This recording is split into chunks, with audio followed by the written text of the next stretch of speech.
கிறிஸ்துவேசுவில் பிரியமான சகோதர சகோதரிகளே, ஆண்டவர் உங்களை ஆசீர்வதிப்பாராக.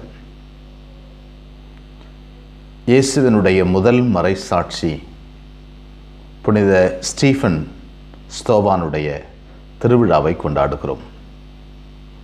திருத்தூதர் பணிகளிலே 7வது அதிகாரத்தில்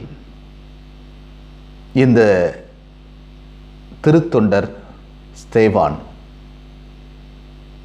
எப்படி இயேசுவினுடைய சிறப்பு மிகுந்த சாட்சியாய் அவர் வாழ்ந்தார், பேசினார் என்பதை நாம் அறிகிறோம். அவருடைய ஞானத்திற்கும் பேச்சுக்கும் இணையாக யாராலுமே நிற்க முடியவில்லை. அவருடைய முகத்தில் ஏற்பட்ட ஒளி வெள்ளத்தை யாராலும் அனுமானிக்க முடியவில்லை. அப்பேற்பட்ட கடவுளின் சக்தி புனித ஸ்தேவானுடைய வாழ்வில் நிறைவேற்றது. இயேசுவைப் போலவே சாவதற்கு முன்பாக தன்னுடைய எதிரிகளை மன்னித்தார். இயேசுவைப் போலவே அங்கு இருக்கின்ற மனிதர்கள் அனைவரையும் தவறு என்று சொல்லி அவர்களை கடிந்து கொண்டார்.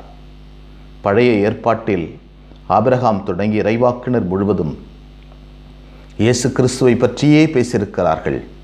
இயேசு கிறிஸ்துவே பழைய ஏற்பாட்டினுடைய நிறைவு என்று மிக இரத்தின சுருக்கமாய் வீரமிகு உரையை நிகழ்த்தியவர் புனித ஸ்தோவான்.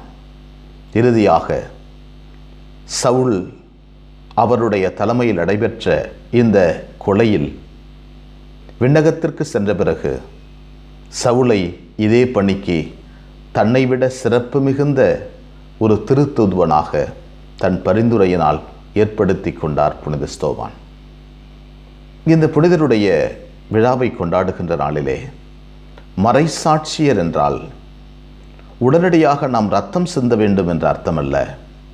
இயேசுவினுடைய வார்த்தைக்கு சாட்சியாக இருக்க வேண்டும், இயேசுவுக்கு சாட்சியாக இருக்க வேண்டும், இயேசுவினுடைய வாழ்வு முறைக்கு, அவருடைய இறை வார்த்தைக்கு நாம் சாட்சியாக இருக்க வேண்டும்.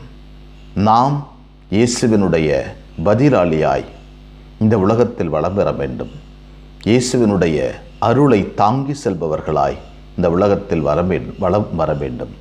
புனித ஸ்தோவானைப் போல தன் எதிரிகளை மன்னிக்கக்கூடிய தைரியம் இந்த சாட்சியர்களுக்கு மட்டுமே இருக்கிறது. எனவே இயேசுவின் சாட்சியாய் இந்த உலகத்தில் இருக்கின்ற எல்லாருக்கும் இயேசுவை கொடுக்கின்ற இறைமக்களாய் வாழ இந்த புனிதரிடம் இன்றைய நாளிலே சிறப்பாக ஜெபிப்போம். எங்களை நேசிக்கின்ற விண்ணக தந்தையை மை போற்றுகிறோம். அற்புதமான நாளுக்காக நன்றி சொல்கிறோம். நீர் எங்களை படைத்து பராமரிப்பதற்காக நன்றி. எங்களோடு நீர் பயணம் செய்வதற்காக நன்றி. ஆண்டவரே, முதல் மறைசாட்சியாய் புனித ஸ்தோவானை எங்களுக்கு கொடுத்திருக்கிறீரே ஆண்டவரே. வீரமிகு விசுவாட்சியாய், வீரமிகு மறைசாட்சியாய் உமக்காக இரத்தம் சிந்துகின்ற பாக்கியத்தை முதலிலே பெற்றுக்கொண்டார்.